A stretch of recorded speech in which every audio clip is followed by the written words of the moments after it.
dal mio punto di vista giustizia non è stata fatta. Parla Antonio Franchini, avvocato veneziano di Giancarlo Galan, presidente per 3 lustri della regione travolto dallo scandalo Mose.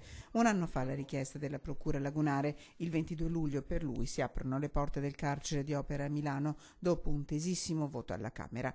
Il 15 luglio Galan tornerà libero, scaduti i termini di carcerazione, ma la vicenda è tutt'altro che conclusa.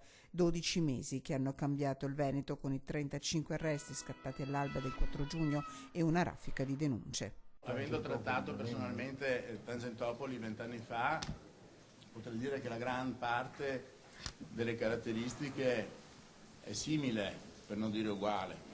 Così un anno fa Carlo Nordio, procuratore aggiunto della Repubblica di Venezia.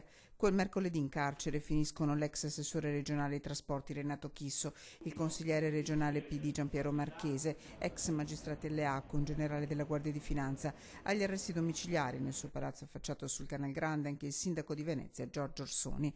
Una notizia battuta e rilanciata in tutto il mondo nel giro di poche ore. Oltre a Galan scatta la richiesta di arresto per l'europarlamentare Lia Sartori e poi commercialisti, consulenti, imprenditori. Nel mirino il sistema di corruzione Mazzete creato dal Consorzio Venezia Nuova dal suo presidente Giovanni Mazzacurati e da Pier Giorgio Baita. Ad ottobre si apre la stagione dei patteggiamenti. Nelle casse dello Stato dovrebbero tornare quasi 20 milioni di euro. Un'inchiesta tutt'altro che conclusa. Il sistema di dighe mobili, la grande opera nel mirino, di fatto è fermo. Al posto dei vertici del Consorzio 3 commissari. Il patteggiamento non è una missione di colpevolezza, hanno spiegato fin da subito i difensori di Galan. La sentenza attende il ricorso presentato in Cassazione.